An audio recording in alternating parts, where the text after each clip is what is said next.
aprendizado e construção coletiva, que reúne profissionais, famílias, autoridades e toda a sociedade em prol da inclusão e da garantia dos direitos de pessoas com transtorno de espectro autista. Reiteramos nossos mais sinceros agradecimentos aos palestrantes que prontamente aceitaram o convite para compartilhar seus conhecimentos e experiências. A excelência de cada um de vocês é o que torna este evento tão relevante e aguardado por todos. Estendemos também nossos agradecimentos à Prefeitura Municipal de São João del Rei, à Secretaria Municipal de Assistência Social, à Secretaria Municipal de Cultura, à Direção do Teatro Municipal e à ONG Nova Geração, cujo apoio e parceria foram fundamentais para que esse momento se tornasse possível. Nossos reconhecimentos em especial às empresas patrocinadoras: Bozel, Café Soberano, Esquinão Supermercado, Aruanã, Clizan, Fácil Festas, Restaurante do João e Ramalho. A contribuição de vocês fortalece a disseminação de informação, promove a inclusão e reafirma o compromisso com a construção de uma sociedade mais justa e acessível. E de forma muito especial, nosso profundo agradecimento aos estagiários e voluntários. A dedicação, o empenho e a vontade de fazer acontecer são essenciais para o sucesso deste evento. Vocês fazem toda a diferença. Gostaria de convidar agora a nossa primeira palestrante de hoje, a psicóloga Silvana Santos, para ministrar a seguinte palestra: Manejo de comportamento no ambiente escolar. Silvana Santos é vice-presidente da ASPAS, psicóloga com mais de 28 anos de experiência, especializada em transtorno do espectro autista, pós-graduada em análise do comportamento e autismo, professora de cursos de capacitação e supervisora em área. Seja muito bem-vinda, Silvana.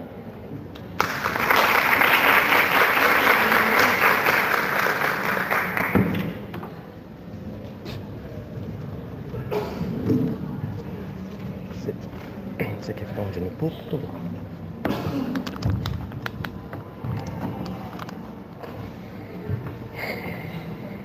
Bom dia a todos, bom dia a todas.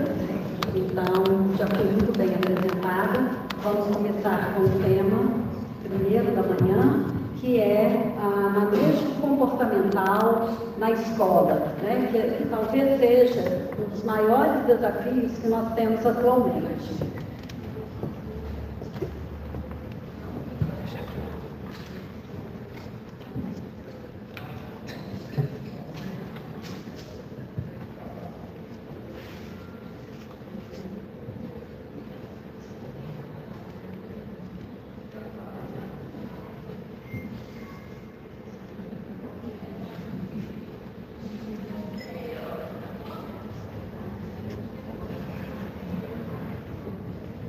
Então, pessoal, o que eu vou passar para vocês aqui, nesse momento, são estratégias baseadas na análise do comportamento, que é a ciência que eu sigo desde 1998.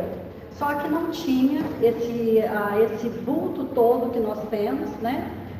Hoje, a ABA, ela é muito falada, ela é muito discutida, e ela é também, além de outros profissionais, uma das abordagens da psicologia para intervenções diversas. Ao contrário do que muita gente acha e pensa, a análise do comportamento ela não foi postulada para autismo, mas para pessoas, seres humanos, e focado principalmente em como as pessoas aprendem. Então, o foco de Skinner, que é o principal representante dessa abordagem, era exatamente saber como é que nós aprendemos e como é que esse aprender pode tornar mais fácil, mais eficiente e sem que se torne algo aversivo.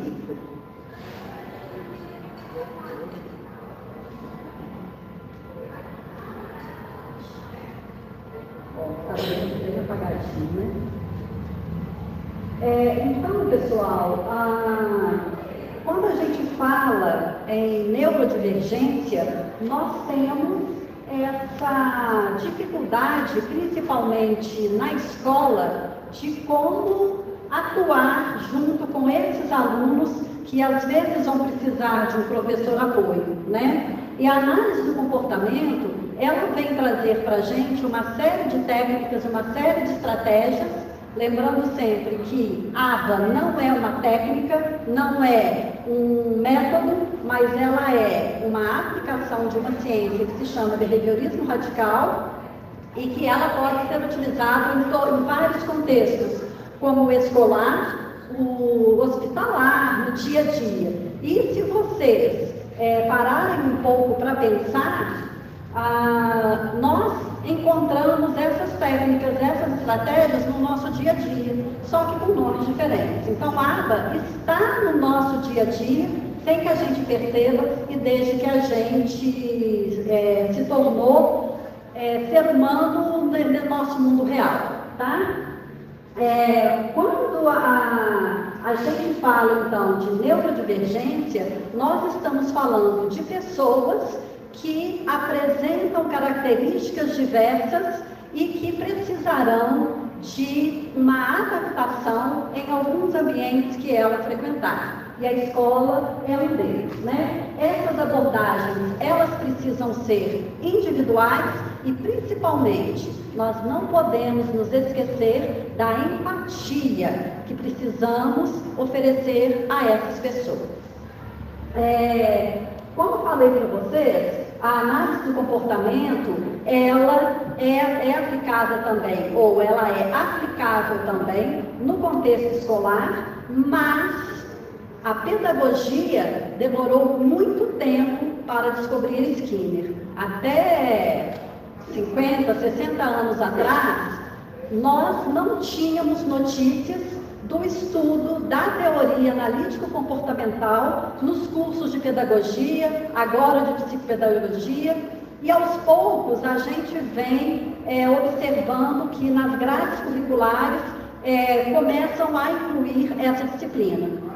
Mas antes era somente, por isso a briga hoje de que deve ser uma abordagem da psicologia, né, principalmente, porque eram somente os graduandos em psicologia que estudavam Skinner. Então, quando vocês ouvirem falar em psicologia skinneriana, psicologia behaviorista, toda ela é a análise do comportamento, tá? E que ela foi mais estudada, é claro, pelos psicólogos. Skinner não era psicólogo, ele era formado em letras, e ele tinha, claro, nos Estados Unidos a formação é diferente da nossa, e ele tinha o que equivale aqui ao nosso mestrado, doutorado, pós-doc em psicologia, tá? Mas ele estava preocupado em saber como é que as pessoas aprendem e como é que eu posso fazer com que esse aprendizado seja mais acelerado, que seja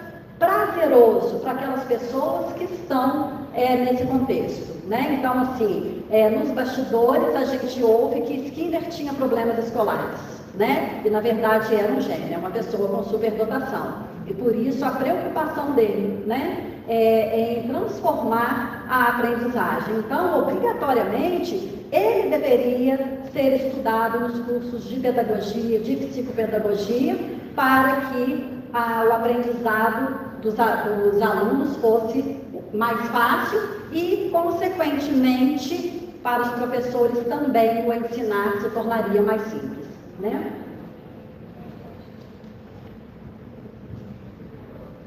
Aqui eu coloquei alguns princípios fundamentais. Por exemplo, a observação sistemática do comportamento, não tem como fugir disso. Se você pretende transformar, modificar uma resposta que o seu aluno está apresentando, então a gente não se baseia em achismo, é preciso que tenha construído uma folha de registro onde você vai colocar o comportamento, a resposta que é interferente, e hoje a gente chama assim porque ela interfere principalmente nos protocolos de aprendizagem, elas interferem na maneira que aquela pessoa aprende, então nós chamamos hoje de respostas interferentes, para que você saiba exatamente onde atuar. Quando você tem essa folha de registro e você pode quantificar aquela resposta, você consegue colocar intervenções que foram já utilizadas para aquele tipo de resposta e que a ciência já mostrou para a gente que ela teve resultado satisfatório.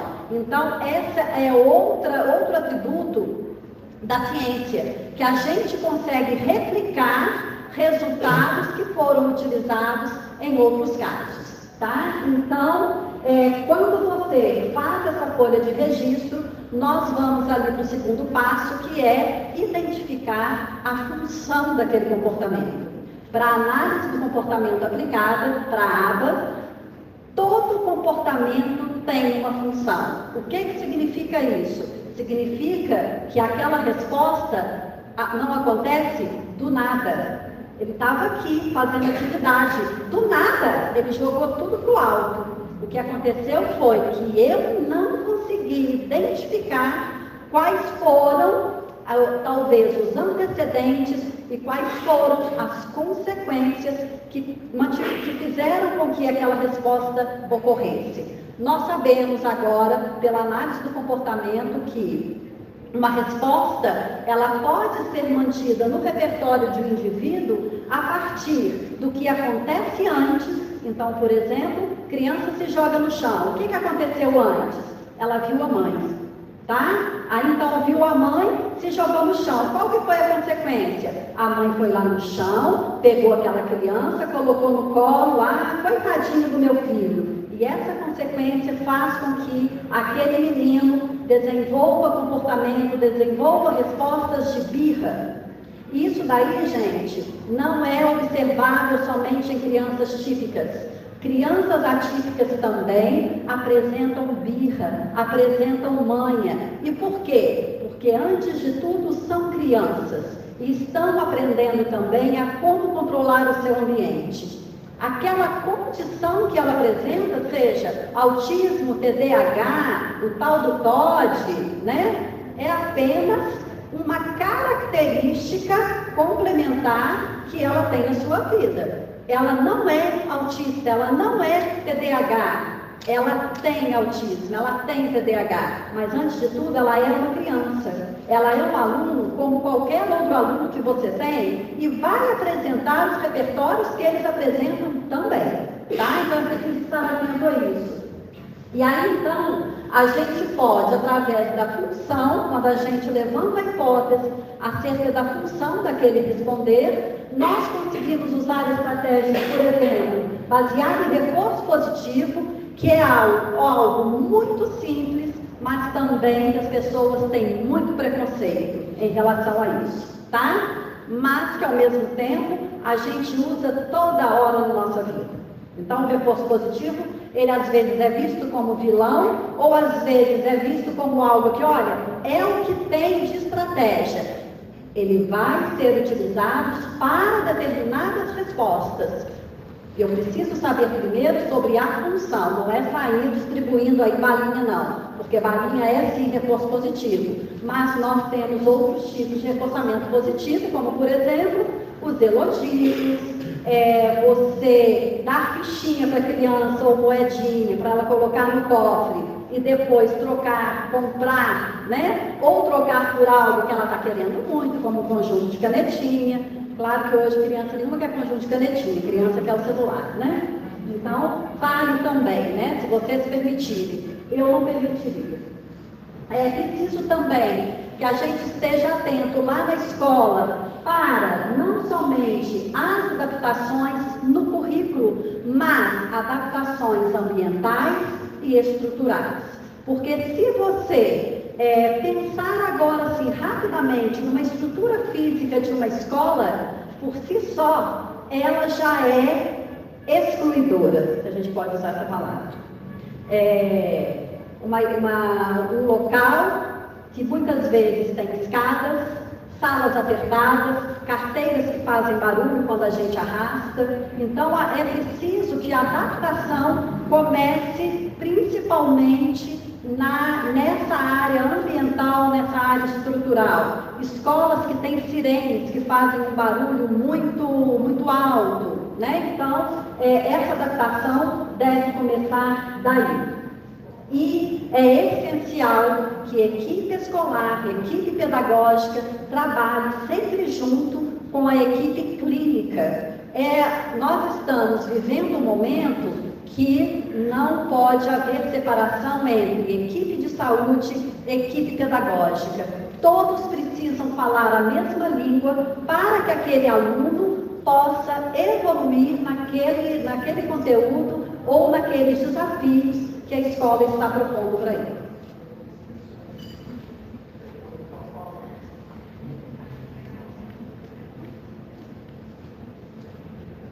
Estou aprendendo, tá? Calma.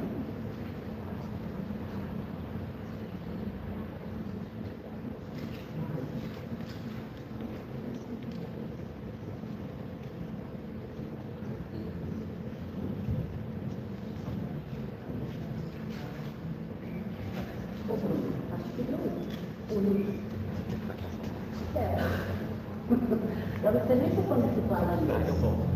Você falou que ia ter raiva? Não deu não. Mas também eu estou falando, gente. Isso daqui também é só para vocês terem uma. Falta mais um grupo para eu ver. Acho que eu fui lá no final. Não. Passa, deixa eu ver. Pode passar. Aí. Não. Aí. Isso. Porque eu não vou falando seguindo o slide não, tá? Se vocês ainda não perceberam, mas depois dá para acompanhar, tá?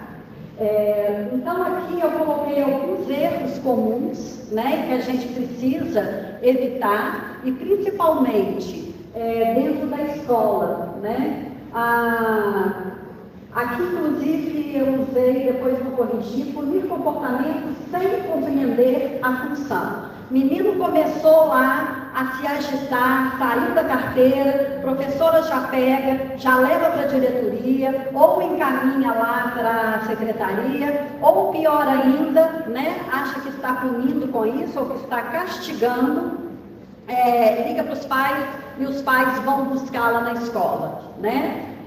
Isso daí é agir no escuro. É preciso que a gente identifique a função daquela resposta, como eu falei anteriormente, para usar a estratégia correta. Então, como a gente hoje sabe, né, que comportamentos disruptivos ou algumas respostas interferentes, elas são utilizadas como formas de comunicação daquele indivíduo. Logo que eu comecei a estudar autismo, uma das características que sempre eram faladas, né? São pessoas agressivas. Às vezes elas se batem, tem aqueles que só se batem, tem aqueles que batem nos outros, tem aqueles que destroem tudo que vê pela frente, né? E isso constava lá como uma característica, como aquele conjunto de características. E hoje a gente sabe que, na verdade, são formas de comunicação que essas pessoas utilizam para ter acesso àquilo que elas precisam, uma vez que às vezes elas não têm vocalização ou não têm um sistema de comunicação alternativa, como a Juliana apresentou tão bem aqui ontem, que seja eficaz e que tenha uma audiência grande, porque não adianta nada ter um sistema de comunicação alternativa se as pessoas ao redor não entendem o que significa aquilo, né? Então, esse tipo de intervenção que a escola utiliza e que é vista como punição, pode inclusive agravar aquelas respostas que estão sendo apresentadas por aquele aluno, tá? Por quê? Porque o reforço positivo, gente, ele aparece em qualquer circunstância. Quando então eu bato no meu coleguinha e a professora me tira da sala e fala, vai ficar lá com a diretora, era exatamente isso que eu queria. Eu não quero ficar nessa sala porque ela é barulhenta, porque todo mundo está falando, todo mundo está gritando e além do mais eu não sei fazer as atividades que me deram. Então o que eu quero fazer? Qualquer um de nós faria isso. Eu quero sair dessa sala. O que um aluno típico faz? Tia, posso ir no banheiro? Eu nunca vi menino ter tanto xixi guardado para poder ficar indo no banheiro toda hora. E vira aquele ciclo, né? Beber água e no banheiro. Beber água e no banheiro. E a professora vai deixando, vai deixando. O que ele está querendo dizer com isso? Essa aula está chata. Eu não quero fazer isso aqui não. O que o menino que não tem uma comunicação efetiva faz? Ele bate. Ele se joga no chão. Ele joga as coisas do coleguinha pro alto. É a mesma coisa de pedir. Posso beber água? Posso fazer xixi? Né? Só que a gente às vezes não escuta isso, então é preciso que o professor esteja atento a esse tipo de comunicação e que muitas vezes ele é reforçado, ele recebe reforçamento, tá? O que é o reforço positivo? É aquele estímulo que faz com que uma resposta seja mantida no repertório. Quando eu recebo um reforçamento, imediatamente após uma resposta que eu apresento, a probabilidade de eu responder, de eu apresentar novamente aquela resposta, ela é aumentada. Então, se eu joguei, né? E aí o reforçamento positivo, como eu falei aqui anteriormente, ele é uma faca de dois gumes, tá? Ele não serve somente para instalar no repertório de indivíduo respostas que são boas. Ao contrário, ele dá respostas, ele dá consequências que são boas para aquele indivíduo. E pode ser que eu instale, como no primeiro exemplo que eu dei aqui para vocês, respostas que são indesejáveis, como birra, né? Como permanecer no colo, como permanecer fora da sala de aula. Então é preciso ter cuidado com isso, tá? Ali no segundo, esperar conformidade imediata, está repetido, né? A gente precisa saber que quando eu começo a fazer uma modificação de comportamento, não é do dia para a noite que eu consigo. A primeira coisa que eu preciso é modificar o meu próprio comportamento. Eu não consigo modificar o comportamento do outro se eu continuo dando as mesmas respostas. Eu falei para você sobre antecedente. Se eu dou para a pessoa um antecedente, por exemplo, eu chego e falo, Joãozinho, fazer tarefa, tá? E ele continua falando, não vou não, não quero não. E eu continuo falando para ele da mesma forma, Joãozinho, fazer a tarefa, eu vou proporcionar a ele somente a mesma resposta, porque eu estou apresentando o mesmo antecedente. Se eu faço uma simples modificação e falo com ele, Joãozinho, está na hora da sua tarefa, vamos para a sala. E aí então eu já possibilito para ele uma resposta diferente, tá? Porque eu fui um pouco mais imperativo. Ou então, com os meninos lá na clínica, quando eu trabalhava na clínica e agora no consultório, né? No consultório não tanto porque eles chegam e já são encaminhados para a sala. Mas eu trabalhei numa residência protegida, eram muitos meninos, e aí então a gente chegava lá onde eles ficavam, que era parte da residência, né? Eles dormiam lá, e aí então a gente falava, fulano, atividade. Eles já acompanhavam a gente, já sabiam o que era para fazer. Né? Então, a gente vai desenvolvendo também algumas falas que já indicam para aquela pessoa o que a gente precisa dele. Nesses momentos, seja objetivo, frases curtas, o que você quer, e em vez do menino estar lá batendo na cabeça, menino, para de bater na cabeça, fulaninho, coloca a mão no bolso, porque aí você dá para ele uma alternativa. Né? Às vezes ele não tem alternativa, é simplesmente isso. Então, ali, ó, está se estimulando, tá? Ignorar sinais de sobrecarga. Ele repetiu ali essa frase. Ignorar sinais de sobrecarga. O que acontece? Como falei anteriormente para vocês, uma resposta ela não aparece do nada, tá? E da mesma forma, pessoal, uma crise, ela não ocorre de repente.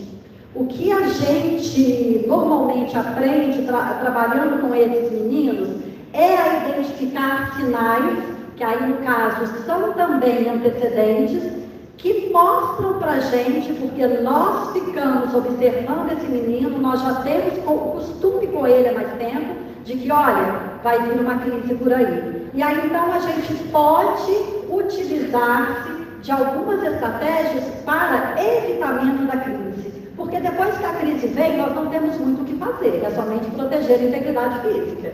Mas antes dessa crise, nós temos muito tempo para evitar. Então o menino chega lá e está com um choro diferente. Nós temos, dentro da análise do comportamento, que a gente chama de treinos estruturados, que é quando a gente, é um dos procedimentos de ensino, e não é só isso, onde a gente tem aquele treino, por exemplo, de identificação de cores, e aquele menino precisa de uma repetição maior, porque assim é a maneira que ele está aprendendo naquele momento. Naquele dia que ele está já com uma resposta um pouco diferente, olha, entrou aqui, não pediu para ligar o ventilador, como ele sempre pede, não sentou na cadeira, eu precisei falar com ele, pode sentar. Isso já me dá sinais de que alguma coisa não vai bem com aquele menino, com aquele indivíduo. E aí, então, eu não vou apresentar o treino para ele, porque aquele treino estruturado, ele é maçante, né? Então, eu vou começar com o quê? Uma atividade que é reforçadora para ele. E aí, eu estou evitando crise. O que eu não posso é, ele iniciou a crise, eu dou uma atividade reforçadora, porque senão quem entra em cena novamente, reforço positivo. Então, todas as vezes que eu quiser só atividades reforçadoras, eu vou já entrar aqui tocando terror, tá? Então, sobrecargas sensoriais precisam ser muito observadas. E a escola está repleta desses estímulos sensoriais para esses indivíduos. Então, a luz intensa, quando, por exemplo, estiver muito calor, porque normalmente essas pessoas não vão ainda tatear, o que a gente chama, dentro da análise de comportamento, chama TAC, que é nomeação, isso que a gente fala, de falar, olha, hoje eu não estou bem, estou com uma dor no estômago. E esses meninos nem sempre, não é que eles não sentem, eles não sabem externalizar o que é que eles estão sentindo, né? Então, pode ser que ele esteja com calor ou que ele esteja com frio. Então, é preciso que a gente esteja sempre atento aos estímulos sensoriais que aquele ambiente está oferecendo, porque se eles estão demasiadamente apresentados, vai causar sobrecarga, tá? E essa sobrecarga, ela é também um dos motivos, uma das causas ou uma das funções para excessos comportamentais. Então, quando a gente simplesmente diminui essa carga sensorial, vamos ficar todos quietinhos, e daí, gente, é essencial que essa turma já esteja preparada para aquele coleguinha que é atípico. Antes de qualquer coisa, quando a professora sabe que, olha, esse ano você tem 2 alunos, que um tem autismo, um tem TDAH. O que é preciso fazer? É preciso que a turma seja preparada, porque nós teremos coleguinhas que precisarão da nossa ajuda mais do que os outros. E quando os alunos estão preparados, a inclusão acontece. Porque é a partir deles que as conexões também vão ser arranjadas. Aí, esse coleguinha, ele vai contribuir para que no ano que vem o professor que é novato, ele tenha tempo de se adaptar, mas a turma já está adaptada a ele, a turma já conhece, ele já é um colega da turma. E isso é que é inclusão. Inclusão não é você dar um professor apoio para aquele menino e ela fazer tudo por ele. É ela ficar com ele na hora do recreio, mas ela estimular a interação social desse indivíduo com o restante da sala, né? Professor apoio é apenas link e não muleta. Comparar com outros alunos, então a gente precisa saber que cada aluno ele é diferente, ele tem as suas especificidades, independente de ter uma neurodivergência ou não. Então, cada um aprende num certo ritmo, de uma certa maneira, né? E quando a gente fala das crianças, dos alunos neurodivergentes, eles têm muito mais especificidades, muito mais características diferentes do que os demais. Um autista nunca é igual ao outro aluno que também tem autismo. Eles têm características que são singulares, que são deles. E a outra coisa também, que as pessoas parece que se esquecem, é que essas pessoas, elas herdam características dos pais e das mães. 50% de cada lado, 50% da parte materna, 50% da parte paterna, e às vezes as características daquela pessoa, elas são atribuídas ao transtorno que ela apresenta. E quando a gente vai verificar, não, a mãe dele é assim também, gente, ela também faz isso. Então isso não é do transtorno, e a gente precisa trabalhar isso. O menino que não consegue perder, o menino que não consegue dividir, então a gente vai precisar trabalhar essas habilidades escolares com essas pessoas, tá? E como falei ali anteriormente, um comportamento, ele demora para ser modificado, não é de um dia para o outro. E temos até algumas estratégias que vão fazer com que aquela resposta aumente assustadoramente de frequência para depois cair, tá? Esse é um processo que a gente utiliza dentro da análise do comportamento, que chama extinção, e principalmente quando a gente usa essa estratégia, ocorre o que a gente chama de pico da extinção. A pessoa vai até o topo daquela resposta, por exemplo, de agressividade, mas isso daí é para a gente uma indicação de que está funcionando aquela estratégia, que é, olha, não pode parar agora, tá? Você tem que continuar, porque senão você vai ensinar para ele a ser muito mais agressivo, por exemplo, do que ele estava sendo antes, tá? Mas é preciso também ter paciência. Você não pode começar uma estratégia, usa somente uma semana e na outra semana falar, não deu certo, tá? A resposta, ela trava uma luta pela sobrevivência, porque quando a gente apresenta determinada resposta por um longo período de tempo, aquilo me coloca no que a gente chama de zona de conforto, e eu quero permanecer na minha zona de conforto. Quem aí que não quer? Muito mais fácil eu ficar aqui, ó, na minha situação, do que eu ter que me movimentar, não é? Então é uma luta pela sobrevivência, tá? O que acontece, o mesmo que acontece quando Darwin fala para a gente da seleção natural e da adaptação que faz com que determinadas espécies sobrevivem, certo? Então, pessoal, nós temos algumas estratégias que elas vão demorar um pouco mais para surtir efeito, uns 15 dias, 30 dias, então é preciso ter paciência e persistência para aquilo, tá? E o que é que lhe garante que vai funcionar?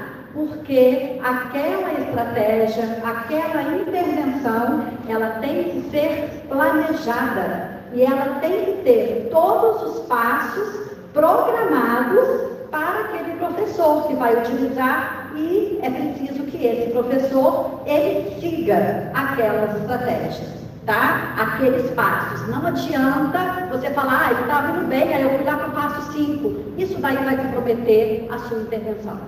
Então é preciso seguir, é preciso ser coordenado, é preciso ouvir o que o profissional que elaborou aquela estratégia falou para você, porque naquilo ali ele tem mais prática. Então daí a necessidade de estarmos sempre em equipe, tá? A gente não modifica o procedimento sem falar com os demais integrantes da equipe, sem fazer uma reunião e explicitar os motivos. Olha, vamos mudar, não, agora aqui não vamos mais fazer essa intervenção, vamos mudar para essa no tempo certo, tá? Então, é preciso ter essa dinâmica. Alguns recursos e ferramentas que vocês podem utilizar aí no dia a dia. Coloquei ali alguns aplicativos que estão disponíveis. Juliana também ontem na palestra falou de vários. Esse aqui, que é o Prolog to Go, é de comunicação e ele pode ser utilizado em iPad, iPhone, tá? Mas nós temos muitos outros também que são gratuitos, que podem ser baixados, inclusive em Android, tá? Tem um de comunicação, que é o Talk, e que ele é gratuito, e que inclusive você pode gravar, como a Juliana estava falando ontem, com uma voz conhecida, como por exemplo, a voz do irmão que tem mais ou menos a mesma faixa etária, para que não grave, por exemplo, a voz de uma criança para um adolescente, para que fique mais variado. Então aqui, naquela partezinha verde ali, são algumas ferramentas que vocês podem utilizar dentro de sala de aula. Mas eu não posso utilizar, a escola não me permite a utilização de certos instrumentos, de certas estratégias para um aluno e não usar para outro. Então não está na hora de rever a conduta escolar da sala? Se isso daqui funciona para uma pessoa neurodivergente, imagine o que não pode fazer para uma pessoa típica e facilitar a vida dela. Hoje a escola, ela, no meu entender, ela é muito mais dura do que a escola que minha mãe, que meu pai frequentou e que a professora podia usar palmatória, por exemplo. Hoje a gente não pode mais, mas o aluno de 5 anos tem que ficar sentado ali, naquela rodinha, logo que chega na aula e contar como foi o seu fim de semana. Gente, o menino de 5 anos, ele quer lá falar sobre a rotina dele não, ele está preocupado com o que ele fez ali naquele momento, e a vida é uma festa. Então, ele não quer essa obrigação ainda, não é? É uma criança de 5 anos, e a gente está tirando a infância dessas crianças. Quando eles forem adultos, eles vão olhar para trás e não vão poder falar, nossa, brinquei muito na rua, chegava dentro de casa fedendo a terra, fedendo a suor de criança diferente de adulto, né? Todo cheio de barro, ia dormir com as unhas sujas. As crianças de hoje em dia não podem fazer isso, não podem falar isso, porque elas já não têm essa experiência. O que eles vão contar quando forem com os filhos dele? Fui para o internato quando eu tinha 5 anos. Fiquei naquele internato até meus 7 anos, depois passei para outro. A escola era integral. Se a gente respirasse, a gente ia para a diretoria. E tinha que ficar copiando lá, não posso respirar, não posso respirar, não posso respirar. Né? Então é isso que a gente está dando para as nossas crianças hoje. O menino que vai para lá com 5 anos, às 8 horas da manhã, vai para casa 4 horas da tarde, gente. Porque os pais também estão trabalhando, né? Então eu acho que a gente está piorando muito a vida dos nossos descendentes, né? Porque evoluindo, é isso. Então, quando a gente utiliza esses procedimentos da análise do comportamento, quando a gente utiliza certos recursos que não são só da análise do comportamento, mas que são de outras abordagens, por exemplo, a gente utilizar pistas, dicas visuais, em vez da professora ficar lá falando o tempo todo, vou colocar o nome no quadro, isso é outra coisa que irrita, vou colocar o nome no quadro. Eu faço visita escolar. Teve uma vez que eu fiquei com medo dela não colocar meu nome no quadro. Porque eu ficava falando com os meninos.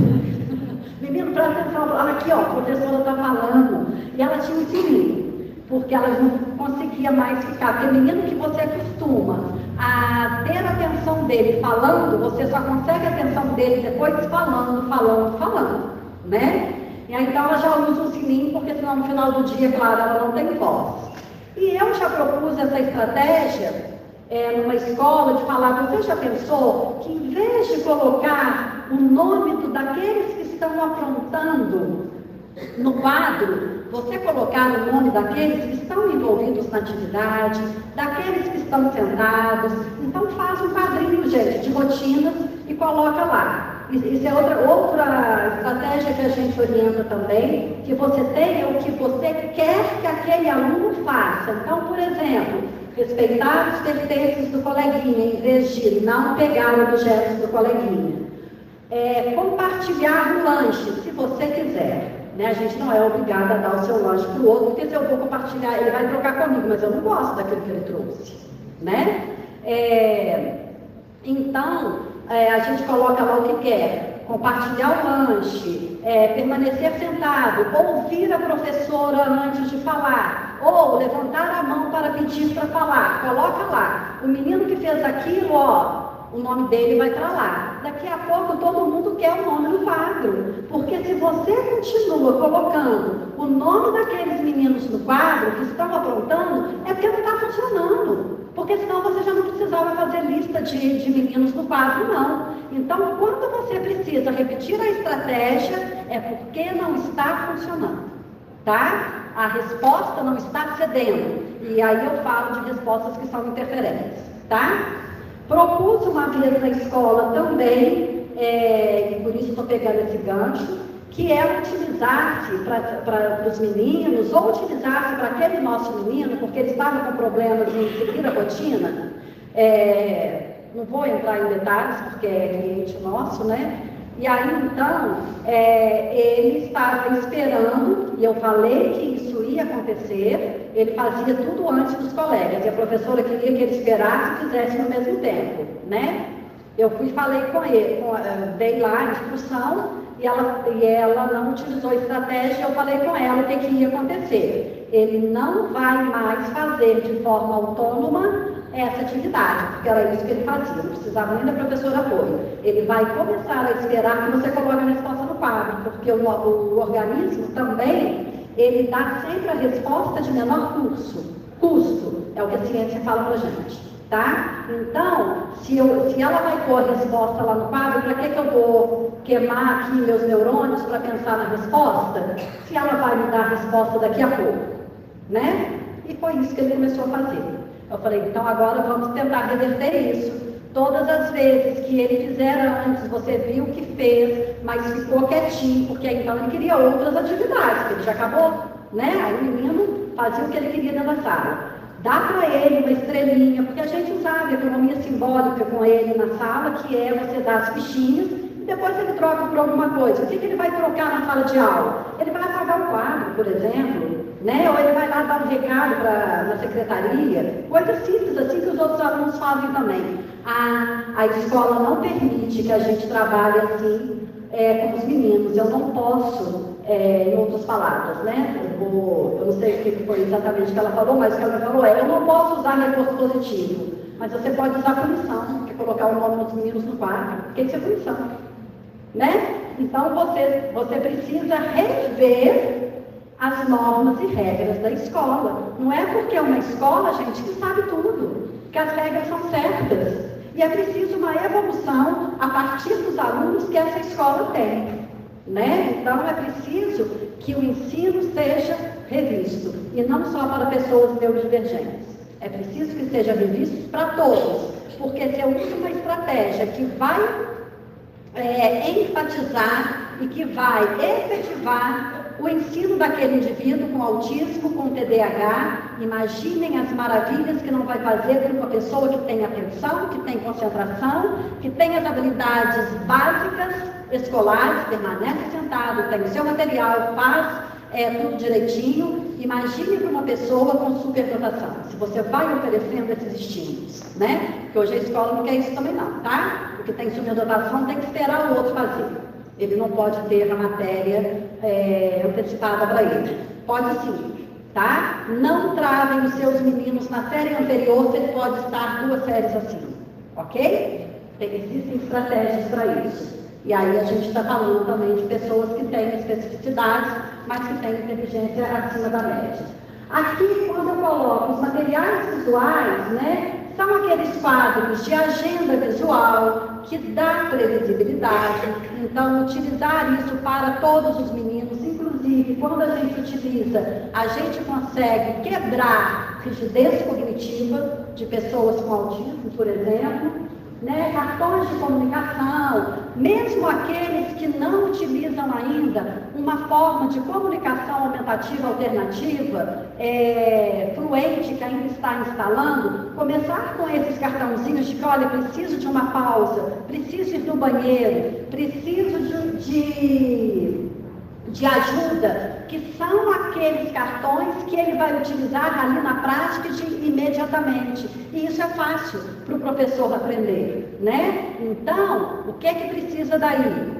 do fonoaudiólogo lá junto naquela equipe para orientar isso. É preciso que a escola abra verdadeiramente as portas para que esses profissionais entrem, porque eles estão com aqueles meninos muito mais tempo do que a escola, porque ele está ali individual. Então ele fica 1 hora com aquele menino, né, fazendo intervenções, observando o comportamento e às vezes mais de uma vez por semana. Enquanto na escola, sim, são 4 horas, mas você não fica individualmente com aquele menino. Né? Então a gente precisa dar essas oportunidades para esse aluno.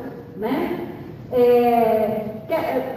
Também ali timer visual para a transição, tem alguns meninos que vão precisar desse timer, de mostrar, por exemplo, olha, pode ser desse timer mesmo que acabou ali, acende uma luzinha, se o menino não tem problema com o som, o timer te desperta ali na mesa dele para falar, olha, falta pouco, para concretizar o tempo para essa pessoa. Então, isso tudo ajuda nos casos de evitação de crises, tá? Quando você dá para aquela pessoa previsibilidade. E tudo isso daqui são maneiras de fazer isso, tá?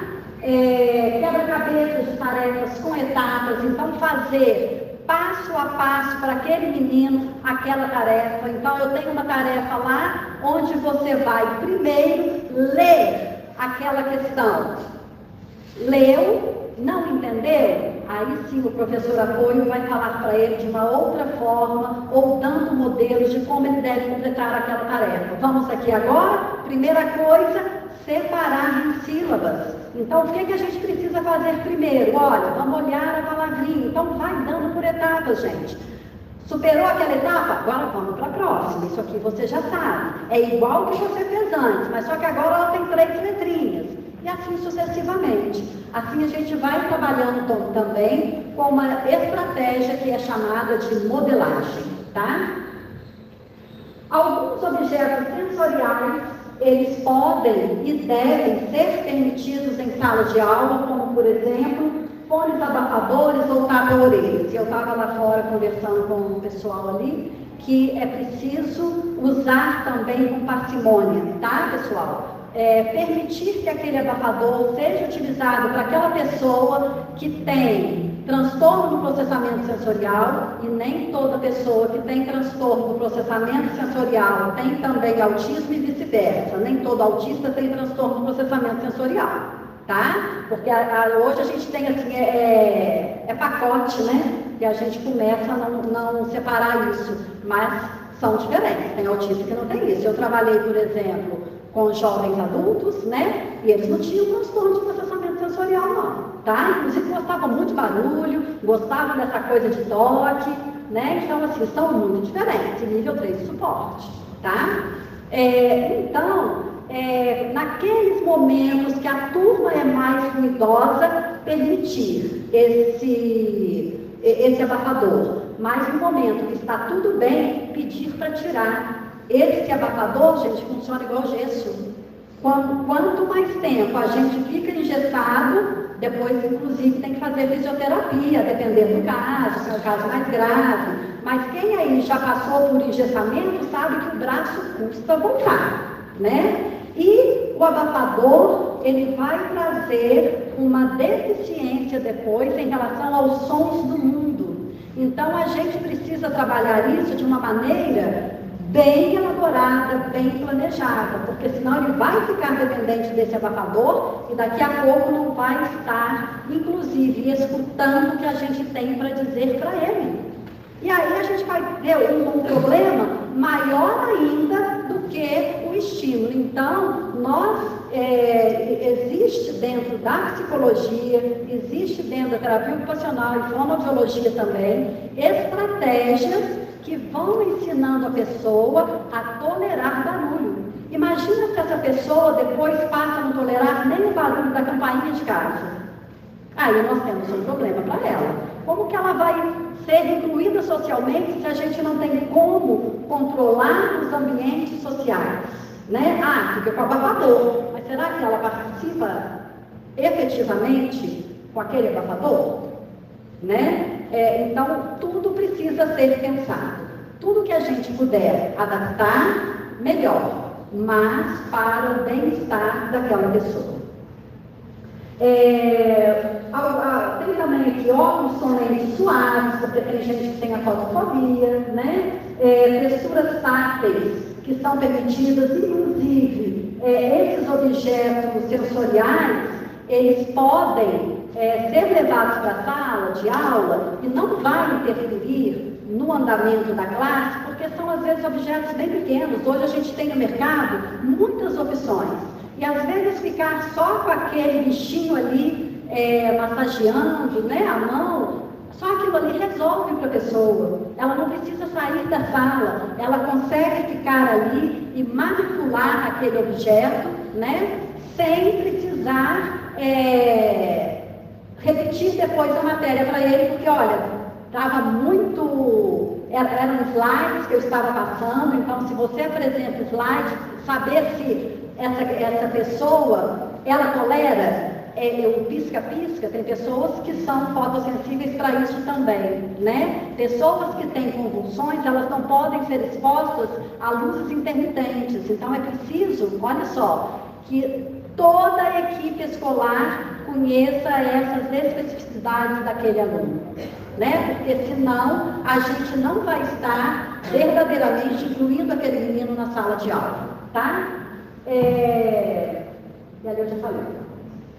Os recursos profissionais, eu não falei, sempre é necessário fazer uma avaliação. Meninos que chegam lá na escola e que não têm uma avaliação pedagógica para saber em que nível que ele está, e quando vocês pedem a avaliação feita pelo profissional, neuropsicólogo, né? Eu estou falando de aula do profissionalista do comportamento, mas uma avaliação baseada em ABA, você vai ter ali também todas aquelas dificuldades sensoriais que aquele indivíduo apresenta. Então, se você lê aquele relatório, se você lê aquele laudo, você já vai equipada para dar suporte para aquele seu aluno que tem transtorno de processamento sensorial, tá? Sempre fazer a consultoria, né? O psicólogo escolar, ele não é psicólogo clínico, então não pensem que, olha, lá nessa escola tem psicólogo escolar, a gente não precisa que o psicólogo dele venha aqui, não. É completamente diferente o trabalho do psicólogo escolar e do psicólogo clínico, tá? O psicólogo escolar, ele vai cuidar da instituição e do funcionamento do aluno naquela instituição, e não do indivíduo cliente que precisa de adaptações. Então, ter um psicólogo escolar não é garantia de que é uma escola inclusiva, tá? Inclusive, a gente tem também demanda, às vezes, de psicólogo escolar de como agir em determinadas situações. E, claro, é preciso que tenha treinamento, tá? Mais uma vez, eu vou vender meu peixe. O que funciona é a análise de comportamento aplicada. É o que hoje a gente sabe, a análise de comportamento aplicada tem, inclusive, nos compêndios de psiquiatria, que é a intervenção que mais funciona para pessoas neurodivergentes, tá? E são resultados baseados em números, baseados em dados, e contra números não há argumentos, né? Não é opinião, são fatos. Pode passar? Quanto tempo que eu tenho, gente? Alguém podia me policiar, porque quando eu começo a falar, eu não paro. Hã? 15? Já falei isso tudo? 10 minutos? Pode passar aí. 3? Não, ela falou 10. 10 minutos, 3 minutos. Acabei então, gente. Até amanhã. 10 minutos a Tereza me falou. Policiei, tá? Uhum. Pode passar. Pode passar, tá, mas tá bem. Aqui que eu vou apresentar agora, eu já fui falando, tá, gente? Então, qual é... Então, assim, vou falar de uma maneira mais prática agora, nesses minutinhos que me restam. Como eu posso... O que eu posso utilizar para aquelas pessoas que têm resistência à mudança de rotina? Agenda visual. Se aquela pessoa já é alfabetizada ou se é uma adolescente e mesmo assim ela ainda tem essa rigidez cognitiva, vocês podem usar a agenda escrita lá no quadro, ou então, olha, já não uso mais para a turma. Primeira coisa, não quer voltar a usar para a turma também não, porque às vezes os alunos que estão ali também, eles sofrem porque não sabem o que vem depois dessa aula, gente. Quanto tempo que falta para essa aula, gente? Eu ficava assim na escola. Será quanto tempo que falta? Às vezes a gente não tinha relógio. Na minha época, hoje também não é permitido celular, mas na minha época não tinha celular, né? Então a gente tinha um relógio. Será que o relógio está certo? E é aquilo que não passa, né? Você olha, quanto tempo que falta? 50 minutos. A aula acabou de começar, a gente já está falando. Quanto tempo que falta? 50 minutos. Quanto tempo que falta? 49 minutos. Né? Então, se vocês utilizam essa agenda de rotina para todos os alunos, isso vai ser benéfico, tá?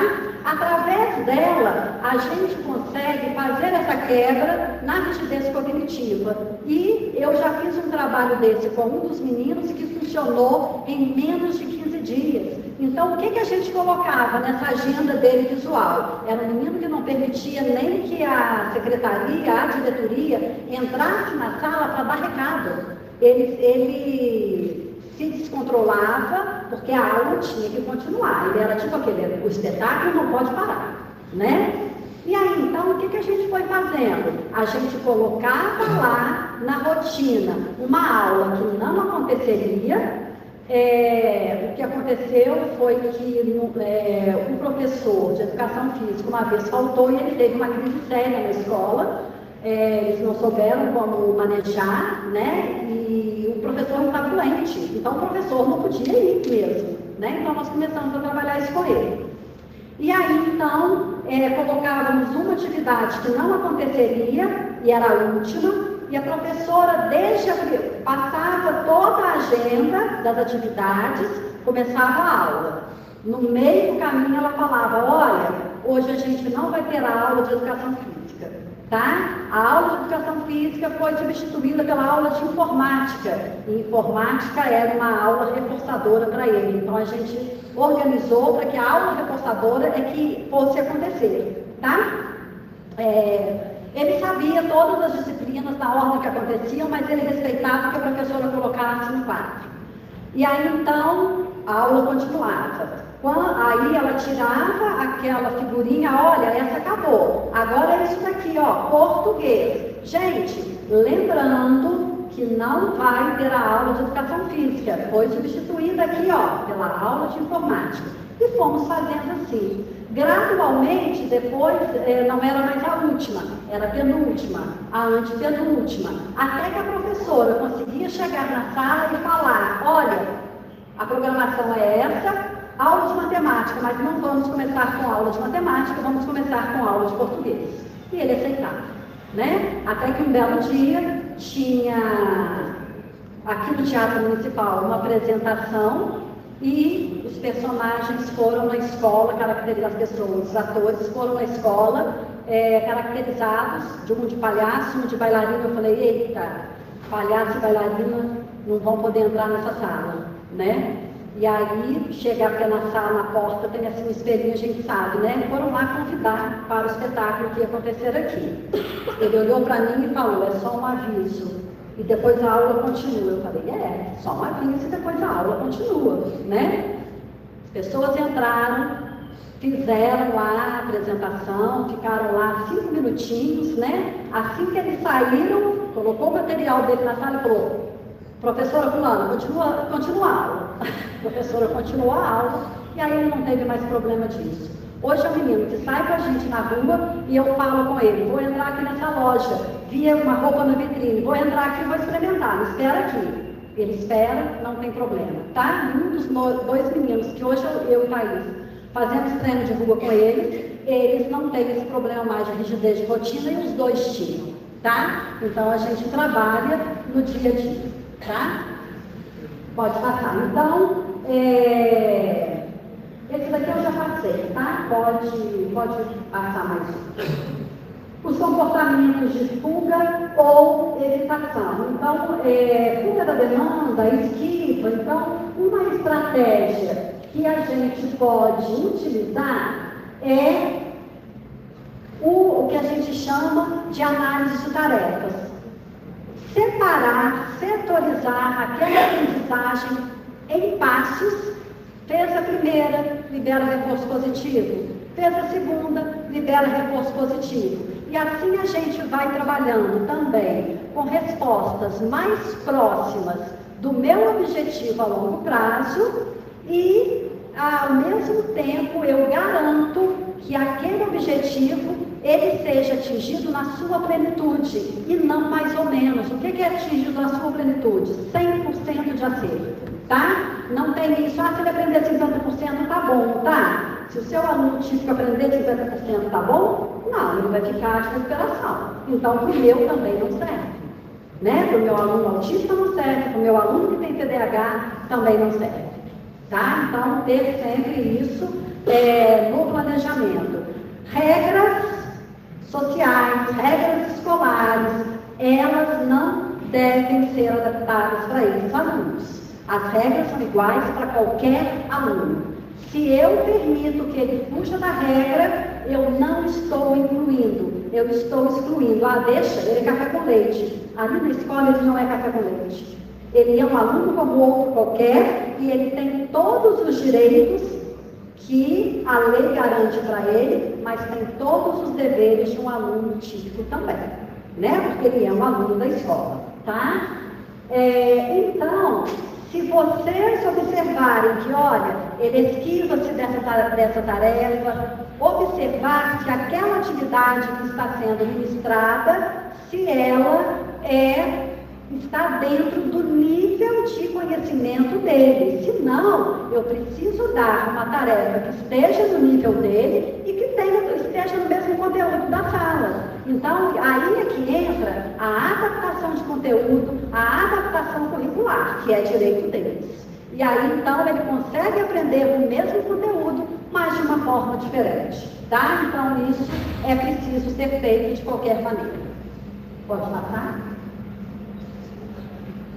Isso aqui também eu já falei, tá? Que é identificar a função, adaptar a atividade, teve uma participação mínima, reforça aquela participação que aquele indivíduo teve, por menor que ela seja, é o que ele consegue dar naquele momento, tá?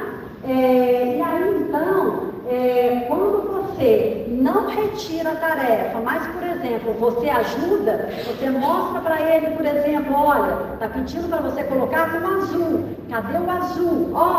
Entra com aquela ajuda gestual e depois você vai retirando gradualmente. Então, isso daí vai ajudar que aquele indivíduo não fuja, não tenha esquiva e que ele também apresente aquela resposta que foi, apresente aquela resposta naquela atividade que foi solicitada, né? Mesmo que tenha sido com ajuda. Mesmo quando a gente dá ajuda, a gente reforça. Por quê? Para a gente usar reforço positivo, é preciso que a resposta aconteça. E que aconteça de qualquer forma. Então, a análise do comportamento tem uma estratégia que ela chama-se aprendizagem sem erro, que é onde você entra com o maior nível de ajuda que aquele indivíduo precisa. Então ele responde, você fala, olha, é isso mesmo, você entendeu. Depois a gente vai retirando gradualmente aqueles tipos de ajuda, tá? Então, é acertando que se aprende. Esse é o lema, ok? Pode passar. E aqui, em relação a comportamentos agressivos ou autoestimulantes, né? A gente precisa saber que, olha, não adianta nada você ficar falando com aquele menino o tempo todo, alterar tom de voz, porque ali naquele momento a crise já está instalada. Primeira coisa é proteção. Proteger aquele indivíduo, proteger quem está ali perto dele, para que danos físicos não ocorram, tá? É preciso que, muita gente fala, mas começou dentro da sala de aula, se eu tirar vai reforçar. Agora, gente, isso daí já não vale mais. É preciso que você tire, porque ali são fileiras de carteiras e e ele pode se machucar. Então nós vamos tirar, vamos levar para o corredor, mas a gente não vai levar para a diretoria para tomar chazinho. A gente primeiro precisa fazer com que ele se acalme, né? Acalmou, gente, tudo muda. Fulaninho, você está bem? Você quer um copo de água? Não fala mais sobre a crise que aconteceu. Ah, vou contar para sua mãe. Aí a mãe chega lá na porta da escola, fala, ó, teve uma crise aqui hoje, viu? Aí a mãe começa com aquela falação. Não adianta mais nada, aquela pessoa não teve controle daquilo que aconteceu, né? Quando a pessoa está em crise, e a diferença de uma crise para uma birra é exatamente essa, a pessoa em crise, ela perde o controle. A criança em birra, ela sabe exatamente quem ela está controlando e o que ela quer ganhar. Ela tem uma intenção. Na crise, não. Tá? Então, não se fala mais naquilo. Aconteceu, para todas as saudações. Né? Então, vamos para a próxima etapa e ver como é o que é que a gente vai fazer da próxima vez para evitar essas crises, tá? Esses combates. Aqui também, quando a gente faz uma estratégia, uma intervenção em crise, nunca é para punir, tá, gente? Mas para assegurar segurança para aquele indivíduo e para todos que estão ao redor deles. Pode passar. Isso eu já falei também. Pode passar.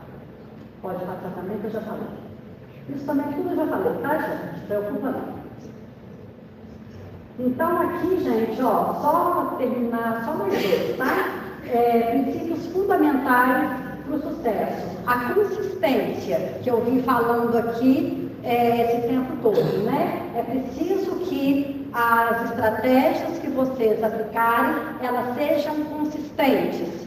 E ela é consistente quando houve um planejamento prévio e que você está seguindo aquela programação. Olha, está no script, vou seguir, não vou mudar o que está aqui, porque esse caso foi estudado, e é isso que eu preciso fazer, tá? Paciência e empatia.